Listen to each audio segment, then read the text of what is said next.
Sherazade e as outras. Numa colcha Uma carta de despedida que não aguentava mais e que não procurasse mais. Um podcast, um coletivo a partir de literatura feminina em língua portuguesa do século XX. Escrevi muita coisa que não sei onde foi parar, escrevi até na parte de trás dos cadernos, as coisas altas. Em mim tudo era estranho cá dentro. Vão ouvir daqui a pouco porque este é um episódio sobre o tempo em que, pela cabeça das mulheres, se pensava no sentido do que faziam e dos dias que passavam e na procura do entendimento da palavra liberdade. Mesmo que por vezes fosse difícil definir a liberdade, sabiam que queriam ser como um rio, sempre a caminho da imensidão do oceano. Vamos ouvir testemunhos, poemas e canções de Ágata Chaves, Ana Maria Gregório Barrona, Celina Souza, Fernanda Birrento, Gina de Freitas, Helena Luísa Miranda Coentro, Isabel Mendonça Ferreira, Maria Elvira S.F. Carvalho, Maria Fernanda Ferreira Fernandes, Regina Correia e de Vanessa Raquel Ribeiro Faísca. Com vozes de Cátia Terrinca e Ana Sofia Nunes, a partir de uma residência de pesquisa feita no Montijo e com dramaturgia de Ricardo Boléu. O podcast Sherazade e as outras é um projeto, um coletivo com a investigação de Raquel Pedro, tratamento de som por Ivo Reis e João P. Nunes e introdução de Rosa Azevedo. Um coletivo é uma estrutura apoiada pela Direção-Geral das Artes e pelos municípios de Porto Alegre, Elvas, Avis e Ponte de Sor. Eu lembro-me de ser miúda. E aos 7 anos eu disse-lhe: irmão, fiz um poema. Devia de ser de 7 para os 8. Fiz um poema. E então decorei o poema para depois no outro dia passar muito devagarinho. Sabia mal escrever, não é? Só que eu não consigo fazer a parte final do poema. Então diz lá. Era noite. Chama-se a menina. Era noite. Havia silêncio. Ouvia-se apenas o bater do relógio que fazia tic-tac, tic-tac. A menina deitada a pensar, e pensava muita coisa. Sua avó, deitada a seu lado, dormia com o coração já velho e cansado. De repente, bateu a meia-noite e já era um novo dia. E eu disse para o meu irmão: e agora não sei resolver isto. E ele disse-me, e a menina adormeceu, dormia.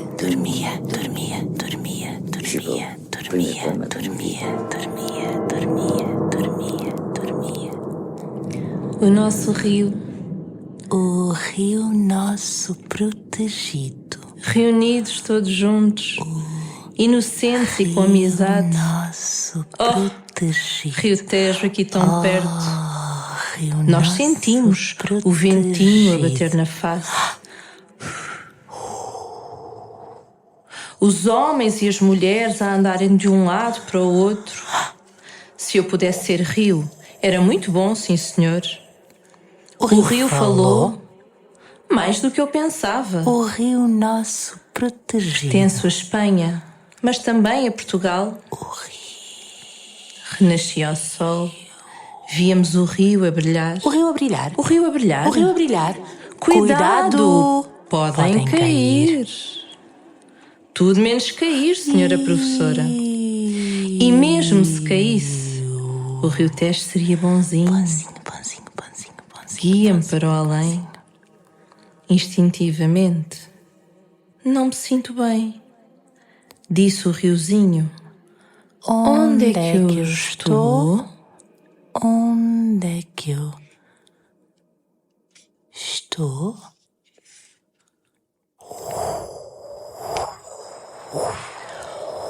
Uma nuvem preta caiu sobre o Montijo. Todos ficaram aterrorizados. Menos os 2 rapazes que riam às gargalhadas. Mas quando caíram raios sobre o Tejo, os 2 rapazes fugiram e logo o rio se juntou e bolhas começaram a aparecer e formou-se um monstro. Procurando os 2 atrevidos. Desculpa. Eles tentaram pedir desculpa. Mas o monstro obrigou-os a limpar o rio. Desculpa. Desculpa. Desculpa. Desculpa.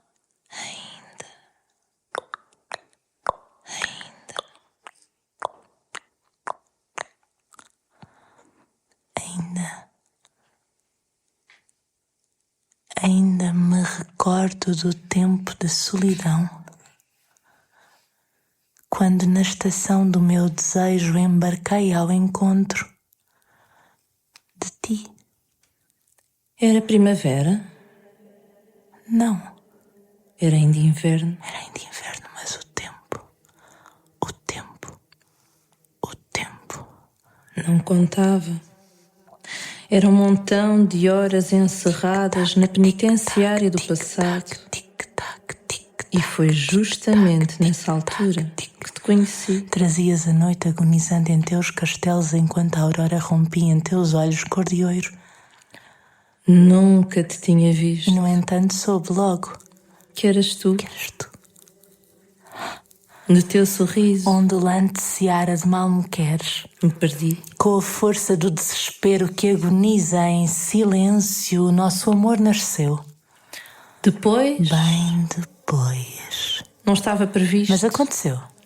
A maçã do saber adormeceu em nós. A cidade, o rio, a gente, a vida e até a morte, a vida e até a morte deixaram de nos importar a vida. A vida e até a morte deixaram de nos importar a vida. A vida e até a morte deixaram de nos importar. Para quem a viveu, essa época de transição, eu para mim considero uma sortuda no sentido que vivi sem liberdade e que sei o sabor da liberdade, o que é viver em liberdade. E para mim foi muito importante, acho que é uma riqueza muito grande. O ter-se vivido o 25 de Abril é uma experiência muito rica. Eu que vivi intensamente o PREC, foi muito, muito rico, porque tu sentiste o sabor, o cheiro de tudo isso, da liberdade, da fraternidade, tu sentiste isso, aqueles tempos logo a seguir ao 25 de Abril. A alegria. Rasguem-se.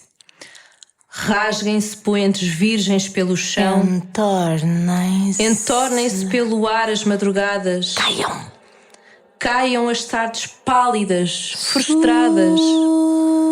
Suba a noite negra e sem clarão. Que morra a lua de parto prematuro. Fique o céu radioso, vago e escuro. Que durma a natureza, muito quieta.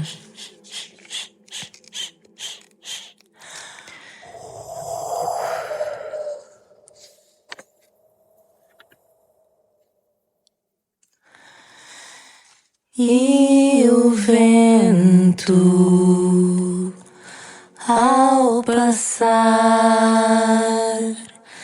devagarinho vá deixando na berma do caminho as cinzas dos meus olhos de poeta. E o vento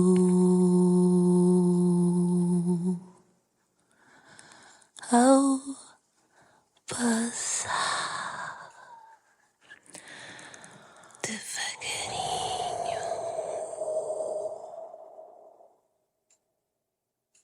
E depois era a única mulher naquela altura, uma mulher no meio dos homens, né? Era um bocado complicado.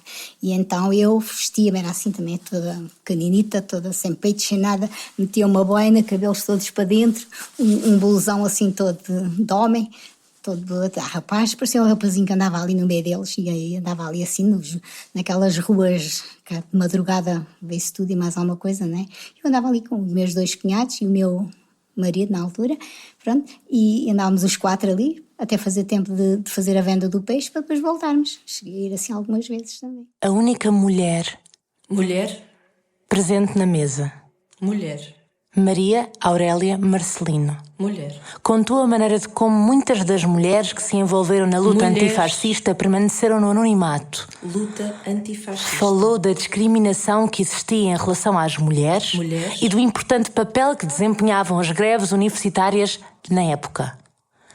Explicou a forma como o governo tratava um aluno que se quisesse manifestar. Muitos dos seus colegas foram presos pela PIDE e sofreram terrores. Pela PIDE. A própria Maria Aurélia Marcelino foi despedida por se manifestar contra um sistema de voto que não cedia o direito ao anonimato. Nessa altura, essas pessoas o que é que comiam? Como passavam mal, né? E realmente um dos pratos que eles tinham era a sopa dos ossos, era a sopa do tocinho e essas coisas que eram tudo coisas muito mais baratas, né? A receita dos ossos carregados é uma receita muito boa, é cozida, só não leva muitos ingredientes.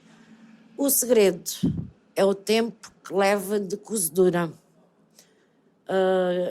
Os ossos crus são lavados, são postos dentro de um tacho, leva simplesmente água, sal e pimentão e leva à volta de 3 horas a cozedura dos ossos.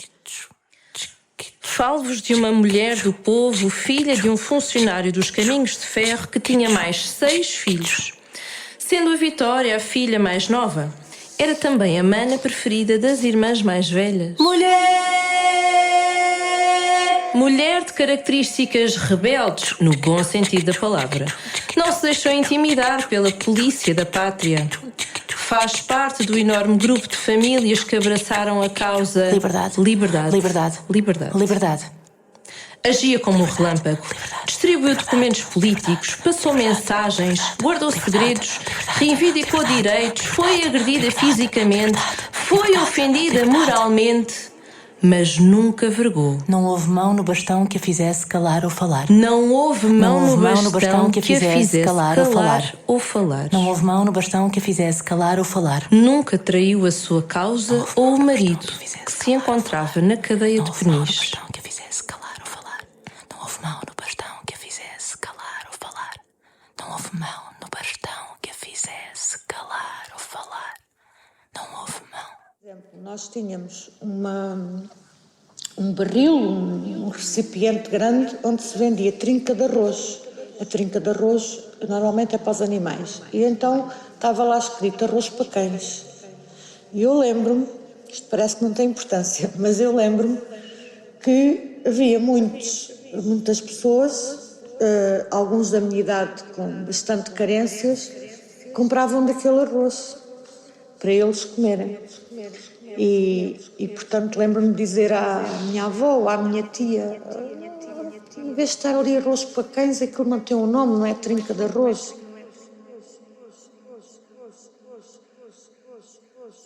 Naquele tempo, não havia caxias, nem sindicatos, nem nada. Eles despediam quando queriam e admitiam quando queriam. Então, uma vez eu fui ter com o patrão que era para pedir mais meio tostão. Meio tostão não era nada, mas juntando muito já fazia qualquer coisa. Ele não deu. Não. Disse que não. Não. E então eu disse que me ia embora. Eu felizmente era uma operária com muita prática do serviço, porque tinha começado naquilo ainda pequena e trabalhava de uma maneira que eles gostavam.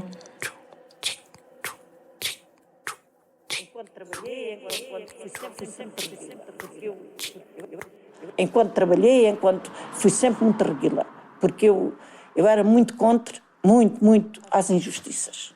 Eu quando via aquilo, e então o que é que acontece?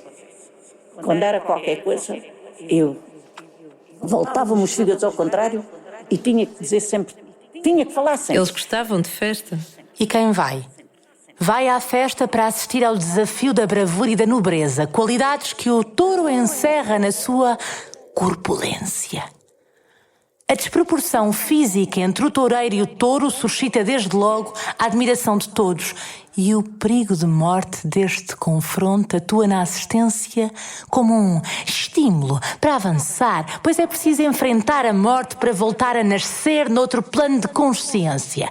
Quando o toureiro ou o pegador conseguem realizar com êxito a sua faina, é como se todo o público participasse nela.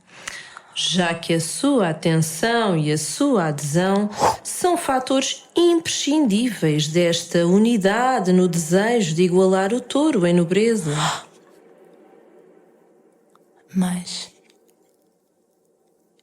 é o céu? Eu não podia sair à rua. E o sol? Porque era obrigatória a escola, até à 4ª classe, e eu não frequentava, então eu ficava fechada em casa. E o luar? Sem ir às janelas, ou então pela cortina, a espreitar, e só vinha à rua e às lojas, junto com a minha mãe, nas férias escolares. Também o mar. Que era para justificar que eu estava a estudar. Ora, nessa altura, o receio era muito. Eu já acompanhava a minha mãe e era feita mesmo o mesmo método. Não ia ninguém às janelas, para não saber para já. Mesmo as reuniões, a maior parte das vezes, vinham de maneira a não saber onde é que estavam. Porque o perigo é sempre, quando se sabe alguma coisa, se é preso, a pessoa pode não aguentar a tortura. Foi o que aconteceu com essa segunda prisão dos meus pais. Mas é o céu, É o céu, o sol e o luar, e também o mar. O mar. Meu, O silêncio das tardes mornas, o cantarolar da água nas fontes, e o chilreio mavioso dos pássaros. É o sonho irreal maravilhoso que nos transporta a outro mundo. Um mundo feito só de amor. Meu. É este gosto de te pertencer. A imensidão do teu querer. Meu é tudo o que é simples e puro, mas não pretende alcançar.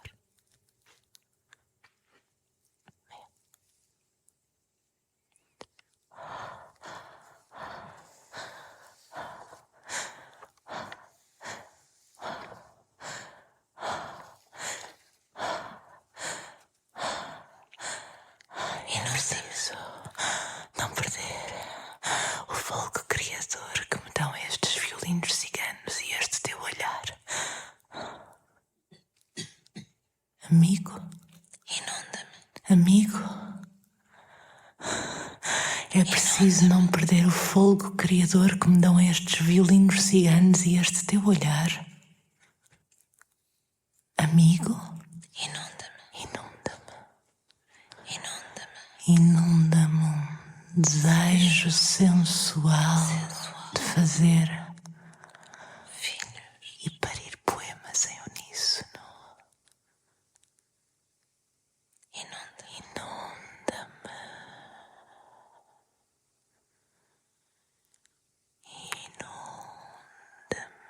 um desejo sensual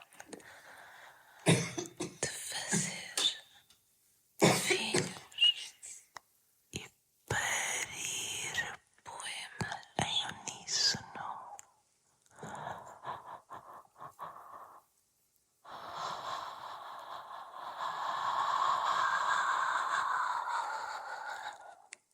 E essa linha, essa distância tão curta entre a racionalidade e o aceitar da vida e do dia a dia era tão curta, tão estreita, e o outro lado, que era o lado da não aceitação, da revolta, da tal estranheza. Em mim era tudo estranheza. Em mim era tudo cá estranheza dentro. cá dentro. Cá.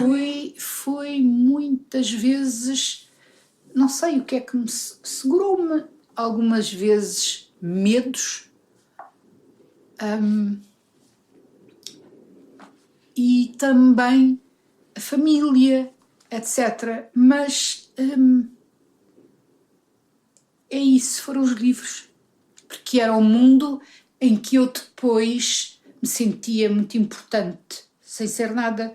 É como se, quando eu estava a ler, faz-te conta agora, não é? Estou a ler, sei lá, o nosso amigo, olha os pensamentos de Camus, que eu adorei aquilo, eram só aforismos, não é, daquele homem, era tudo aquele mundo absurdo, e eu identificava-me com as questões desta paixão inútil que era o homem. Era muito existencialista, não é? O que é que andamos cá a fazer? O que é isto? Para quê? Isto não serve para nada. E então, ao mesmo tempo que parecia que naufragava, que é isto? Vinha à superfície. Uma caruma verde e ácida dançava nos tocos dos dentes castanhos e carcomidos pela côdea da broa que o diabo amassara. Os olhos esgotavam as redondezas, pousavam famintos e doridos no horizonte alheio. Ai, senhores, por mais que me esfuranque o pensamento, não me vem à ideia pedacinho de terra que a minha vista alcance, que não seja pertença destes ou daqueles. Toda a vida manquejei por estes atalhos. Víssemos. José Estevão levantou a perna da taça, arregaçou a da ceroula, à direita. Soubéssemos aquele inchaço arroxeado, alguma coisa ruim seria. Doutor! O doutor. Doutor. Agora já lá aparecia um, cursado na cidade dos doutores, assim lhe chamavam os filhos da senhora Aninhas, quando vinham de Coimbra para dar descanso aos livros e corar as faces por mais uns tempos. O doutor vinha 2 vezes por semana. Doutor! Era ainda uma caminhada. Mas lá do meu vagar. A lesma também é uma criatura de Deus. Embora lá cantar. Ó pescador do lago da Galileia, deixa teu barco na areia e vai, homens, pescar. Ó pescador do lago da Galileia, deixa teu barco na areia e vai, homens, pescar. E tu, pescador, que não importa de onde, deixa tudo e responde. O mestre está a chamar. Deixa tudo e responde. O mestre está a chamar. Naquele cais da Galileia deixou os pais, deixou a areia e foi pescar a outro mar. Barco sem destino.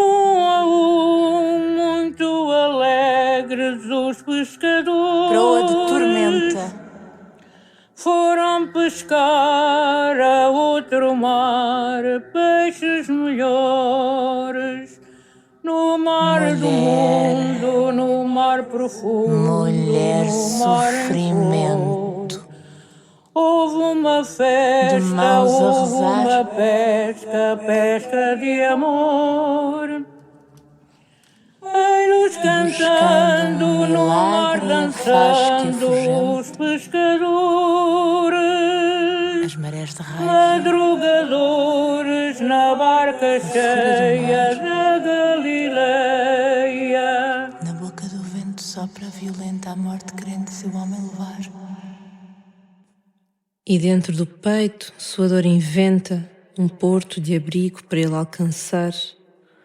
Inventou amarras com o seu cabelo, com gritos de alma, um cais de futuro, tecendo para Deus um manto de apelo.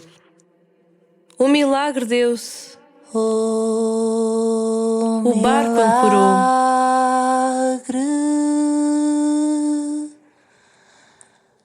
Deu-se. Seu homem avança altivo e seguro.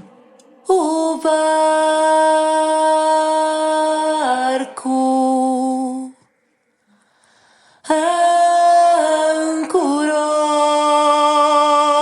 ancorou. Foi mais forte a vida que o mar Seu enfrentou. homem avança altivo e seguro.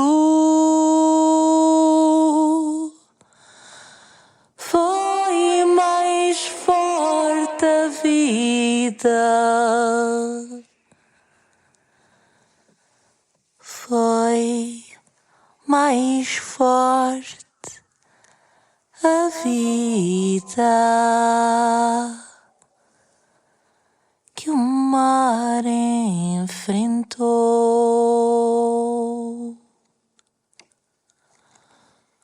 O milagre deu-se. O barco ancorou.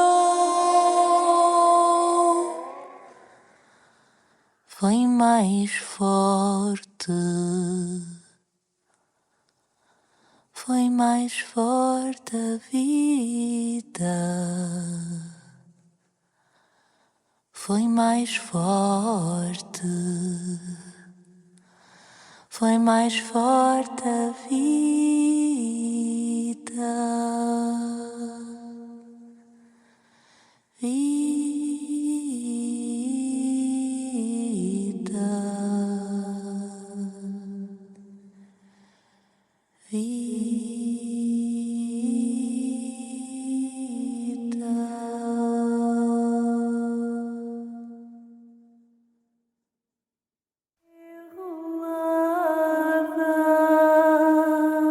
Sherazade e as outras. Numa colcha Que não aguentava mais e que não procurasse mais. Um podcast, um coletivo a partir de literatura feminina em língua portuguesa do século XX. Escrevi muita coisa que não sei onde foi parar, escrevi até na parte de trás dos cadernos, coisas altas.